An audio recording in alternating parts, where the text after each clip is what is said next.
Okay, so let's be real for a second.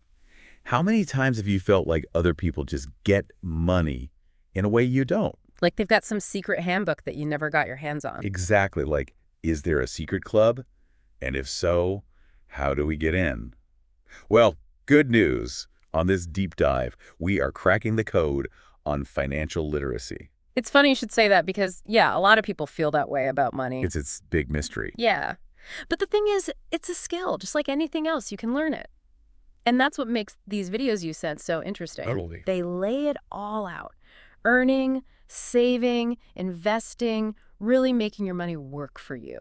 And for everyone listening, make sure you like, share, and subscribe to Mindways Talk so you don't miss out on any of these financial gems. Right. Join us on this journey. Now, one of the things that jumped out at me from these videos was this idea that financial literacy is bigger than just, balancing your checkbook. Oh, absolutely. It's about having the knowledge to make smart choices that get you the life you want. It's true. Think about it. Owning a home, traveling, maybe even that dream car.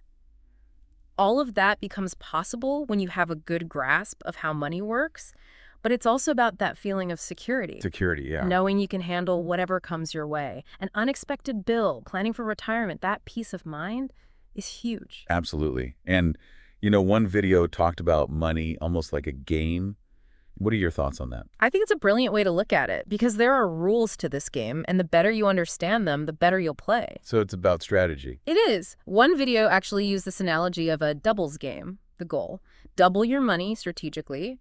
Each time you do, you get closer to your big financial goals. I love that because it makes getting rich seem less daunting, breaks it down into smaller steps. Exactly. So if it's a game, what are some of the rules or strategies that people should know? Well, one thing that stood out was this idea of, and I love this phrase, seducing money. Ooh, tell me more. Instead of desperately chasing it. The idea is money flows toward people who approach it with confidence and knowledge, not fear. So you're not running after it. You're attracting it. Precisely. Ah. You become a money magnet by making smart choices, learning the ropes. I like that. And that actually ties into another big theme, Yeah. diversifying your income. Oh, absolutely. That 9-to-5 job, that's just one stream. Just the beginning. There's a whole world of possibilities. Rental income, royalties, dividends, even starting your own business. Side hustles. The whole works. Exactly. It's about building multiple streams of income that work for you even when you're not. The ultimate goal, financial independence. Yeah, the dream. I think a lot of people listening probably think, okay, financial independence sounds great, but how? And the videos really zeroed in on investing. They did, yeah. Where do we even begin with that? Well, they broke it down into a few main areas. The stock market, real estate, and investing in businesses. Each one has its own risks and rewards. So understanding those is key. Makes sense. Before you jump in, you got to know the lay of the land. Okay, let's tackle the stock market first. It's always talked about as this, powerful way to build wealth. It is powerful, yeah. But it can also feel really intimidating. And especially for beginners. I get that. What did the videos recommend for navigating that world? They presented two main approaches. You can either go the self-directed route or use a robo-advisor. Self-directed is where you choose your own stocks and ETFs, exchange-traded funds. It gives you more control, but requires more research and time. More hands-on. Exactly. That's like being your own chef versus, having someone cater to your exact tastes. Ooh, I like that analogy. And then you've got robo-advisors. They basically use algorithms to manage your investments based on your risk tolerance and goals. Perfect for beginners or people who prefer a more hands-off approach. Got it. So you can choose your level of involvement. Absolutely. Now, then there's real estate, which always seems like a big financial commitment. It does, yeah. You usually need a lot of upfront money, but it has the potential for rental income, or you could flip properties for a profit. There are also things called REITs, real estate investment trusts. REITs. They let you invest in real estate without actually owning the property directly. So it's like you're getting a slice of the pie without having to bake the whole thing yourself. Perfect way to put it. And lastly, we've got investing in businesses.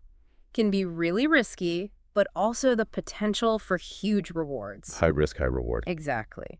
This could mean backing someone else's venture, buying an existing business, or even starting your own. The level of involvement and expertise can vary a lot, but the potential upside is there. So it's like choosing your own adventure in finance. But before we get too ahead of ourselves dreaming of business empires, let's bring it back to something fundamental. saving. The foundation of any good financial plan. Couldn't agree more. You can't build anything without a solid base. Right. And honestly, that base starts with budgeting, which, let's face it, isn't the most fun topic. No, not the sexiest part of personal finance. But it is undeniably important. You can't get anywhere if you don't know where your money is going. True. What strategies did these videos recommend for saving effectively? One powerful concept was this: pay yourself first. It's more of a mindset shift than anything. So what does that mean? It means making saving a non-negotiable priority. Instead of waiting to see what's left at the end of the month, you prioritize saving from the start. So you're not just hoping there will be something left over? Exactly. Make it automatic, too. Set up those savings transfers before you even have a chance to spend the money. Out of sight, out of mind, right. But speaking of spending, I think we have to talk about spending wisely. Oh, for sure. Because we all have those moments of weakness, right? Those treat-yourself moments. The videos broke down the pros and cons of different ways to spend. Cash, debit, credit, even prepaid cards. Each one has its place depending on your habits and goals. Right. Credit cards, I think, are the trickiest for people. They can be great for building credit, getting rewards, but also so easy to get into trouble with. Absolutely. The key is using them responsibly. If you carry a balance, those high interest rates can really hurt your progress. It's all about that balance between good debt and bad debt. Precisely. Good debt, like a mortgage or maybe a business loan if you're strategic, can actually help you build wealth. Bad debt, like those high-interest credit cards, can trap you in a cycle of payments. And that's the opposite of what we want. So we've talked about earning, saving, even some investing basics. To round out our financial literacy boot camp, we can't forget about protection. Insurance.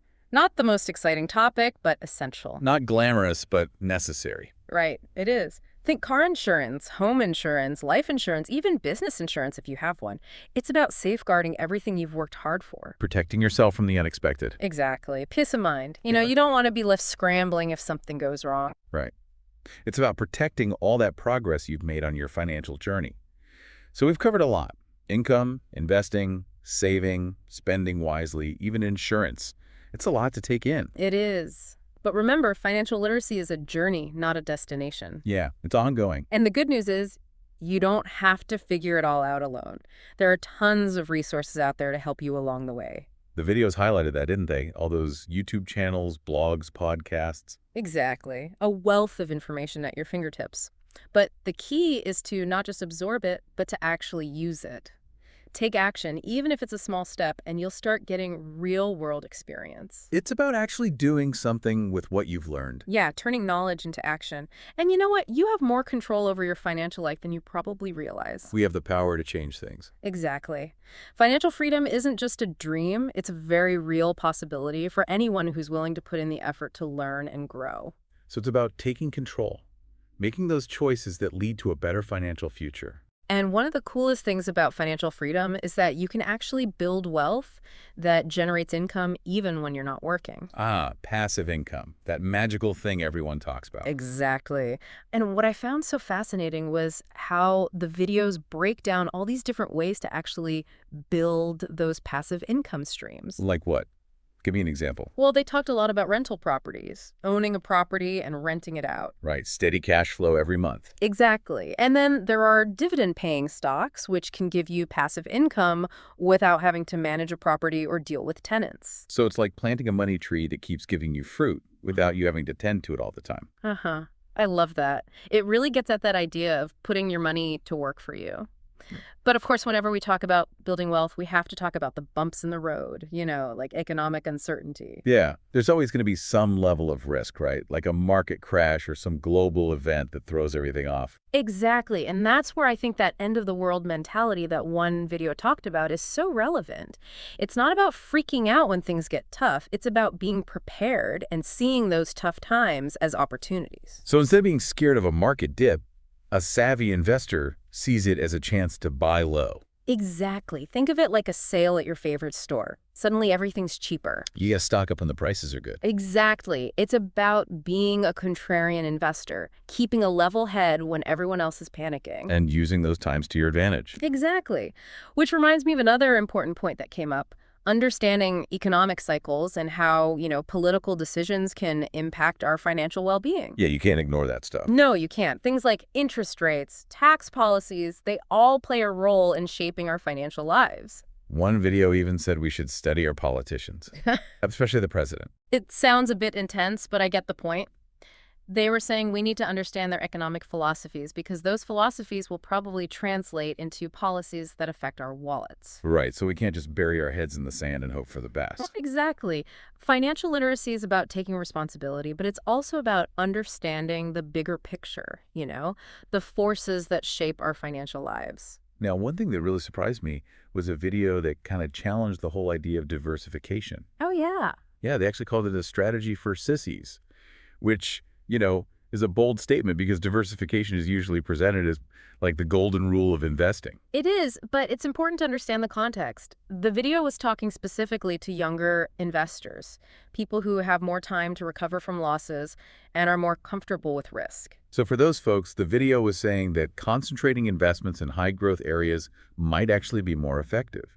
Right. It's a more aggressive approach, definitely not for everyone, but it does highlight that there's no one-size-fits-all answer when it comes to investing. It's about finding what works best for you, your risk tolerance, and your goals. And those things can change over time. Yeah. Right? As your life changes, so should your investment strategy. Absolutely.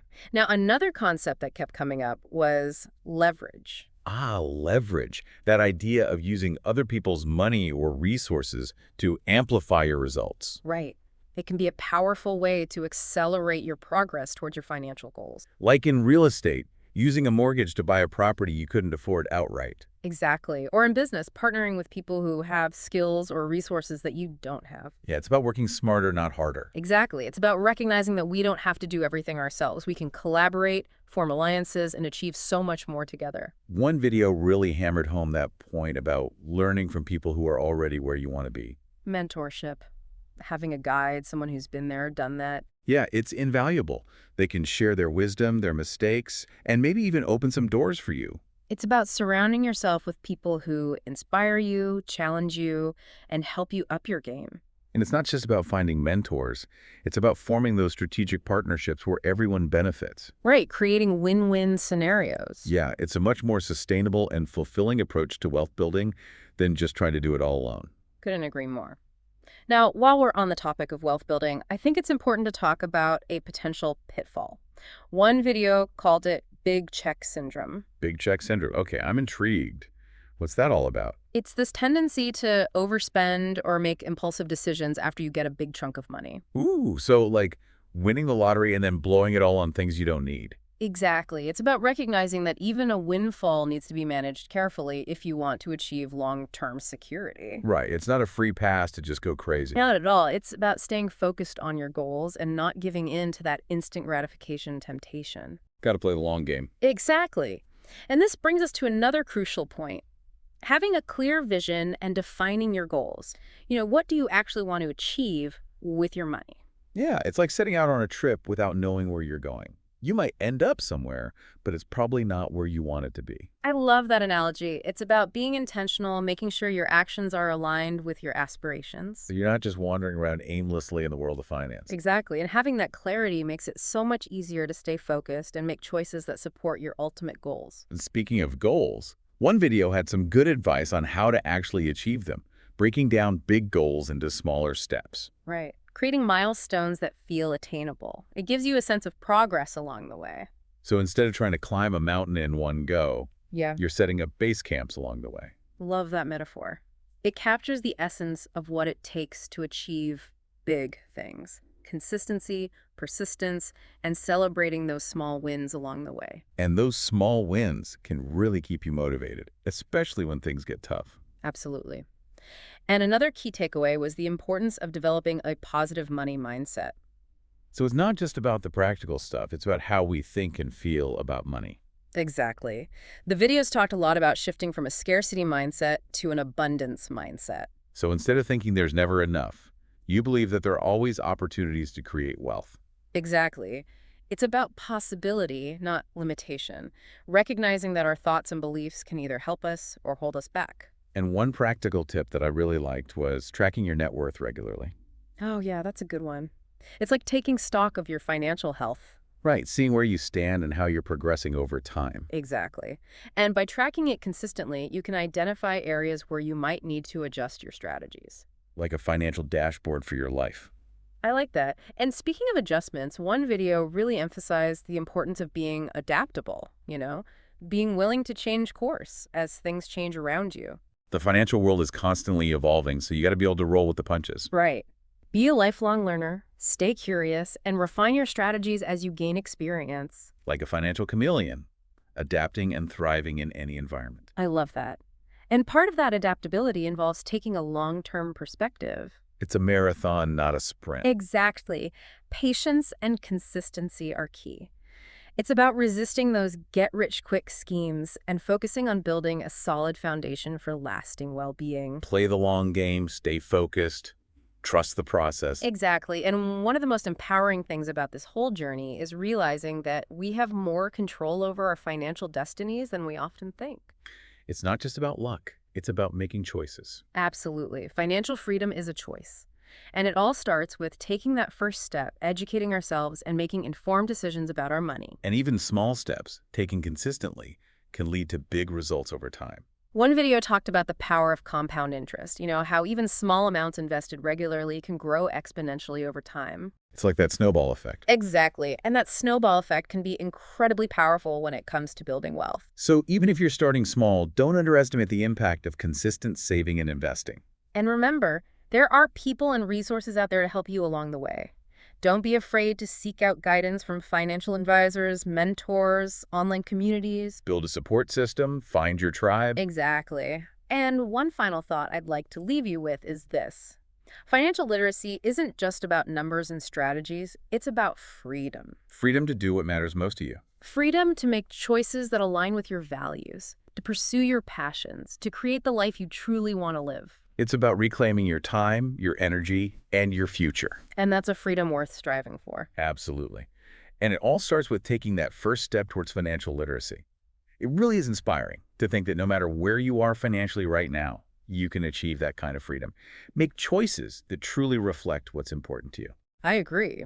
And that's the beauty of financial literacy, It helps people break free from those old beliefs about money, those limitations, and create a better future, not just for themselves, but for their families, too. It's about leveling the playing field. Because financial well-being shouldn't be some exclusive club, right? Right. It's something everyone should have access to, everyone should be able to achieve. And it all starts with taking that first step, learning, growing, taking action. And what's cool is that the journey itself can be really rewarding. Yeah, it's not just about the end goal. It's about enjoying the process of becoming more financially savvy, more confident in your decision. As you learn, you gain more than just financial security, right? Yeah. It's also a feeling of, agency, like you're in the driver's seat of your own life. Exactly. It's that feeling of empowerment. Not feeling like you're just being swept along by circumstances. Absolutely. You're in control. So as we wrap up this deep dive into financial literacy, is there one thing you'd want our listeners to really take away from all of this? One thing, I think it goes back to what we were talking about earlier. Financial literacy equals freedom. Having the power to make choices that align with your values, create the life you want. It's about having the time to pursue your passions, building a future full of possibilities. Beautifully said. It's not just about the money itself, it's about what the money allows you to do. Exactly. It's a means to an end. So my challenge to everyone listening is this. What one small action will you take today to level up your financial game? Maybe download a budgeting app, research some investment options, even just have a conversation with a financial advisor. Whatever it is, just take that first step. Start somewhere. And see where it leads you. You might be surprised by what you can achieve. You have more power than you think. And the journey towards financial freedom is definitely worth the effort. And as always, don't forget to like, share, and subscribe to Mindwaves Talk for more deep dives into the stuff that matters. Until next time, keep those mind waves flowing.